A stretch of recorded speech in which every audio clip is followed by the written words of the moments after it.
রাজশাহী বিশ্ববিদ্যালয় কেন্দ্রীয় ছাত্র সংসদ সংক্ষেপে রাকসু নামে পরিচিত।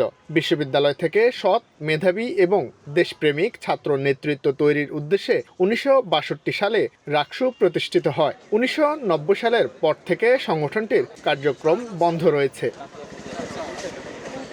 জুলাই-আগস্ট বিপ্লবের পরিবর্তিত প্রেক্ষাপটে পুনরায় রাকসু নির্বাচনের দাবিতে সরব হয়ে ওঠে বিশ্ববিদ্যালয়ের শিক্ষার্থীসহ বিভিন্ন ছাত্র সংগঠনের নেতাকর্মীরা। দাবি আদায় করছেন মতবিনিময় সভা ও লিফলেট বিতরণ।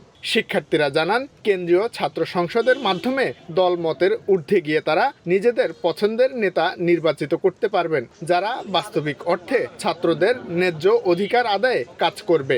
আমরা বিশ্বাস করি জনগণের বা সাধারণ স্টুডেন্টের চাওয়ার ভিত্তিতে যে নির্বাচিত হবে সে সাধারণের জন্যই কাজ করবে। ছাত্র প্রতিনিধির মাধ্যমে একটি পূর্ণাঙ্গ সিনেট কার্য করার জন্য হলেও অবশ্যই আমাদের রাকসু প্রয়োজন। সাধারণ শিক্ষার্থীদের অধিকারগুলো নিয়ে তৎপর থাকার একমাত্র এবং সবচেয়ে কার্যকরী প্ল্যাটফর্ম হচ্ছে রাকসু। 40% বেশি গ্লো, বিশ্বের 1 নম্বর গ্লো ক্রিম, নতুন গ্লো এন্ড লাভলি।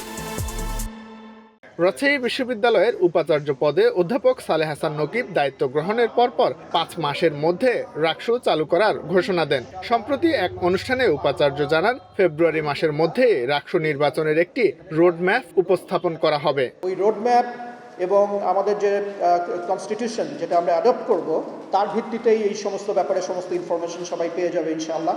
১৯৬২ সালে প্রতিষ্ঠার পরে এখন পর্যন্ত মোট 14 বার রাকসু নির্বাচন অনুষ্ঠিত হয়েছে। পদাধিকার বলে বিশ্ববিদ্যালয়ের উপাচার্য রাকসুর সভাপতি হিসেবে দায়িত্ব পালন করেন। সদস্যরা সরাসরি ভোট দিয়ে সহসভাপতি, সাধারণ সম্পাদক এবং অন্যান্য পদ নির্বাচন করেন। শাহিন আলম, সময় সংবাদ, রাজশাহী।